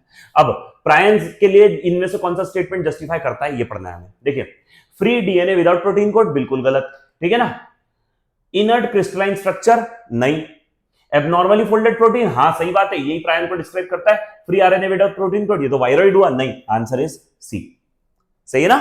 इस तरह से ये निकल के आया। अगला देखें, which of the following statement is correct? इनमें से करेक्ट कौन सा है? Lichens are not good pollution indicator, नहीं, they are good pollution indicator. जहां पे भी सल्फेट पॉइजनिंग होती है, SO2 का लेवल बढ़ता है, वहां पर ये लाइकेन ग्रो नहीं कर सकते, सही है ना? Lichen do not grow in polluted area, बिल्कुल करेक्ट स्टेटमेंट है, याला सही है statement. Algal component of lichen is called mycobiont, नहीं, उल्टा बोल दिया। अल्गल कंपोनेंट को फाइकोबायंड कहते हैं और फंगल कंपोनेंट को माइकोबायंड कहते हैं, ये दोनों स्टेटमेंट उल्टे हो गए, तो ये दोनों गलत हो गए, पहला गलत हो गया, तीसरा ही बच, ये दूसरा ही बच रहा है, the second option is correct, सही है ना? देखिए अगला, viroids differ from viruses in having, viroids के पास अलग क्या होता है? DNA molecule without protein coat, नहीं। RNA molecule without with protein coat, ये भी नहीं। RNA molecule without protein coat, हाँ ये वाला सही है। DNA without with protein coat, नहीं, वो भी गलत है, सिर्फ सी सही है। अभी बात करी थी कि वायरॉइड्स जो होते हैं वो क्या होते हैं? They are free RNA without protein coat, तो वही आंसर आएगा इसका, सही है ना? सेम सवाल दो बार आ चुका, देखो रिसेंट में। आगे देखो, विच of the following statement is wrong for viroids? Viroids के लिए इनमें से क्या गलत है? दे लैक प्रोटीन कोड, सही बात है। They are smaller than viruses, बिल्कुल सही बात है। दे कॉज इन्फेक्शन, ये भी सही बात है। Their RNA is of higher molecular weight, अभी बताया था लोअर मॉलिक्यूलर वेट, तो ये गलत हो गया, ये रॉन्ग स्टेटमेंट है, सही है ना? रॉन्ग ढूंढना था, डी वाला रॉन्ग है। देखो अगला, सिलेक्ट द रॉन्ग स्टेटमेंट, फिर से रॉन्ग स्टेटमेंट चुनना है। W M Stanley showed that viruses could be crystallized, W M Stanley नहीं बताया था वायरस को क्रिस्टलाइज करके, इनर्ट स्ट्रक्चर्स होते हैं, प्रोटीन स्ट्रक्चर्स होते हैं, उनका प्रोटीन क्रिस्टलाइज हो सकता है, सही बात है। पहला तो रॉन्ग चुनना है ना हमें, पहला तो सही है। The term contagium vivum fluidum was coined by M W Beijerinck, ये भी सही है, ठीक है। फिर आएगा, mosaic disease in tobacco and AIDS in human are caused by viruses, बिल्कुल सही बात है ये भी। The viroids were discovered by D J Ivanowsky, गलत बात है, टी.ओ. डीनर, ठीक है ना? Viroids were discovered by T O. Diener. कुछ लोग डाइनर कहते हैं, कुछ लोग डीनर कहते हैं, एक ही बात है। टीओ डाइनर या टीओ डीनर ने डिस्कवर किया था, तो ये वाला आंसर आना चाहिए, ठीक है। रॉन्ग स्टेटमेंट कौन सा है? डी है, ठीक है ना? देखिए अगला सवाल, अगला है, which of the following show coiled RNA strand and capsomeres, ठीक है। आरएनए का कॉइल्ड स्ट्रैंड हो ऐसा और उसके आसपास कैप्सोमियर मतलब प्रोटीन कोट हो ऐसे, ठीक है ना। तो ऐसा किसका स्ट्रक्चर होता है इनमें से? Polio virus, tobacco mosaic virus, measles और रेट्रोवायरस। एनसीईआरटी में डायग्राम देखा है आपने, आरएनए कॉइल्ड होता है और उसके आसपास कैप्सोमियर होता है, कैप्सिड बनाता है ढेर सारे कैप्सोमियर मिलकर। टोबैको मोज़ेक वायरस आंसर आएगा। आपने डायग्राम देखा होगा एनसीईआरटी में, ठीक है, टोबैको मोज़ेक वायरस का। ये उसी को जस्टिफाई करने वाला स्टेटमेंट है। देखिए 14 का आया हुआ क्वेश्चन है ये। देखें अगला, देखो वायरसेस हैव, वायरसेस के पास क्या है? तो viruses have DNA enclosed in protein coat, ठीक लग रहा है एक बार को। प्रोकैरियोटिक न्यूक्लियस, नहीं न्यूक्लियस होता ही नहीं है उनके पास, जेनेटिक मटेरियल प्रोटीन कोड के अलावा कुछ है ही नहीं।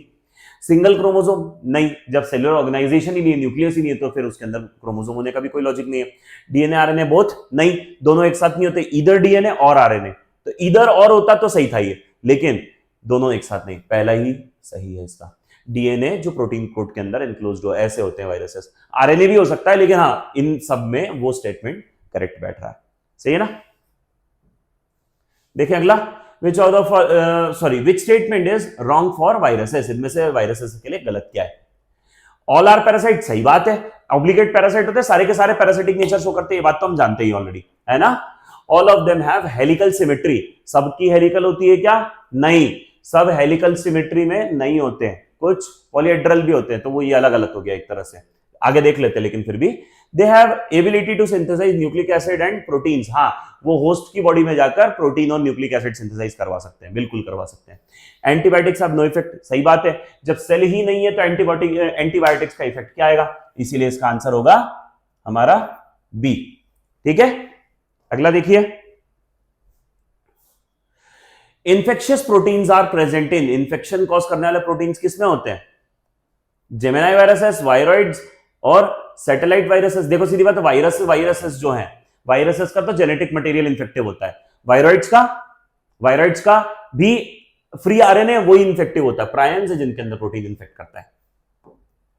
अगला देखो, virus envelope is known as, virus का जो आसपास का कवर होता है, एनवेलप होता है, उसको क्या कहते हैं? कैप्सिड बोलते हैं, अभी बात हुई थी। टियोडिना डिस्कवर्ड, क्या किया था? फ्री इन्फेक्शियस आरएनए, ठीक है, फ्री इन्फेक्शियस डीएनए नहीं, इन्फेक्शियस प्रोटीन नहीं, बैक्टीरियोफेज नहीं, फ्री इन्फेक्शियस आरएनए हां, और इसको क्या कहा था? वायरॉइड। देखो अगला, causative agent of mad cow disease, mad cow disease किससे होती है? प्रायन से होती है ना, बैक्टीरियम, ये हटाओ इसको, प्रायन, सही है ना। ये सारी ऐसी डायरेक्ट फैक्चुअल थिंग्स है जो हमें पता है।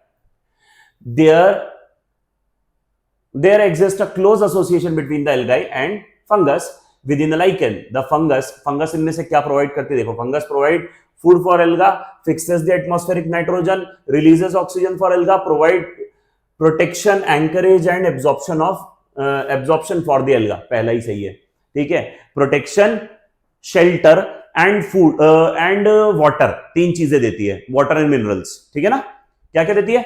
प्रोटेक्शन प्रोवाइड करती है, फिर उसके बाद शेल्टर प्रोवाइड करती है, और absorption of water and mineral. ये तीन काम किसके? फंगस के। उसके बदले एल्गी क्या काम करता है? फोटोसिंथेसिस करके फूड बनाता है और फंगाई से शेयर करता है। इस तरह से दोनों एक दूसरे की मदद करते हुए रहते हैं। तो ये सारे काम किसके? फंगाई के। तो पहला वाला आंसर करेक्ट है, ठीक है। Lichen are well known combination of alga and fungus where fungus has, ठीक है, फंगस का क्या रोल है? Has a saprophytic relation with the alga, नहीं, a symbiotic relation with the alga, epiphytic नहीं, पैरासिटिक नहीं, symbiotic relation with the alga. समझ गए ना? तो ये आएगा इसका। अगला, which of the following statement about viruses is correct? Viruses के बारे में इनमें से कौन सा स्टेटमेंट करेक्ट है? Nucleic acid of viruses is known as capsid, बिल्कुल नहीं, उसका प्रोटीन कोड कैप्सिड कहलाता है। Virus possess their own metabolic system, virus का अपना मेटाबॉलिक सिस्टम नहीं होता, होस्ट की बॉडी का यूज करता है, ये भी गलत है ना, दो गलत है, हमें ढूंढना करेक्ट है, ठीक। All virus contain both RNA DNA, नहीं, दोनों नहीं होते, इधर आरएनए और डीएनए, अभी बात की थी हमने। वायरसेस और ऑब्लिगेट पैरासाइट, बिल्कुल सही बात, ये पैरासाइटिज्म के अलावा कोई और नेचर फॉलो नहीं कर सकते। तो लास्ट वन इज करेक्ट, बाकी सारे गलत है। अगला question, sorry, bovine spongiform encephalopathy BSE, a bovine disease is related to which human disease, ठीक है, ये किससे रिलेटेड है? ह्यूमन डिसीज में, ठीक है। बीएसई किसमें होती है? एनिमल्स में, मैड काउ डिसीज कहते हैं। ये ह्यूमन की किस डिसीज से रिलेटेड है? सीआर जेकब से, एनालॉगस टू सीआर जेकब है ना, लिखा है ना एनसीईआरटी में। वायरसेस जहां हम पढ़ते हैं वहां पर लिखा है, सॉरी प्रायंस जहां लिखा है वहां पर हम पढ़ते हैं ना कि BSE is mad cow disease analogous to CR Jakob disease occurring in human. सही बात है, तो सीआर जेकब आएगा इसका आंसर। अगला देखो, enzymes are absent in, enzyme किसमें एब्सेंट होंगे? साइनोबैक्टीरिया सेल है, एंजाइम होंगे। एल्गी सेल है, एंजाइम होंगे। वायरस सेल नहीं है, एंजाइम नहीं होंगे। और फंगाई सेल है, एंजाइम होंगे। Virus is the answer. किसमें एब्सेंट होंगे? जो लिविंग होगा उसमें एंजाइम्स तो होंगे ही ना मेटाबॉलिक एक्टिविटीज के लिए। आगे देखो, viruses can be considered a living organism because it responds to touch stimulus, respire, reproduces inside the host, can cause disease. इनमें से सिर्फ वो एक ही चीज कर सकता है, that is reproduce inside the host. इसीलिए हम उसको लिविंग कह सकते हैं, बस इस एक फैक्टर पे, लेकिन वो लिविंग पूरी तरह से नहीं कहला सकता। ओके, अगला देखो, which one of the following statement about virus is correct? Viruses के बारे में इनमें से कौन सा स्टेटमेंट करेक्ट है? Virus possess their own metabolic system. गलत है बिल्कुल, ये है ना। वायरस कंटेन ईदर डीएनए और आरएनए, बिल्कुल सही स्टेटमेंट है। वायरस फैकल्टेटिव पैरासाइट, नहीं, obligate parasite. Viruses are readily killed by antibiotics, नहीं, there is no effect of antibiotic on viruses, that's why the answer is B। ठीक है, देख लीजिए जी इन सेंटेंसेस पे कितनी बार क्वेश्चन आया हुआ है, ये देखिए कई बार, कितने सालों से आ रहा है। TMV tobacco mosaic virus genes are, क्या है वो एक सिंगल स्ट्रैंडेड आरएनए है। ठीक है, आरएनए है वो, आरएनए सिंगल स्ट्रैंडेड आरएनए। ठीक, सिंगल स्ट्रैंडेड आरएनए वायरस होता है वो। अगला देखो, organism which are indicator of SO2 pollution air, lichens. ठीक, डायरेक्ट अभी बताया था, पोल्यूटेंट एरिया में लाइकेन ग्रो नहीं करते तो वो पोल्यूशन इंडिकेटर का काम करेंगे। मॉसेस, मशरूम, पफबॉल्स ये सब नहीं करते। ठीक है, and here the exercise gets over. इस पूरी यूनिट से रिलेटेड जितने क्वेश्चंस थे वो हमने सारे आज डिस्कस करे। ऐसे ही और भी आगे फर्दर चैप्टर्स हम डिस्कस करते चलेंगे। इस सीरीज को एंड तक प्लीज फॉलो कीजिएगा, मैं आपकी भलाई के लिए बोल रहा हूं। अगर आप ये सीरीज पूरी तरह फॉलो करेंगे तो मैं आपसे बिल्कुल एकदम शर्त वाली बात करता हूं, गारंटी वाली बात करता हूं, नीट में आप लोगों का स्कोर जितना आ सकेगा उससे इंप्रूव्ड ही आपको देखने को मिलने वाला है। ये सीरीज आपके नंबर्स को बूस्ट करने में बहुत हेल्प करेगी। सो प्लीज इस सीरीज को एंड तक फॉर श्योर फॉलो कीजिएगा सब लोग। Okay, and for this video that's it. Thank you so much. Please like, share and subscribe to this video. और भी स्टूडेंट्स तक पहुंचाइए ताकि सब लोगों का भला हो, सब लोग पढ़ पाए। ठीक है, थैंक यू सो मच।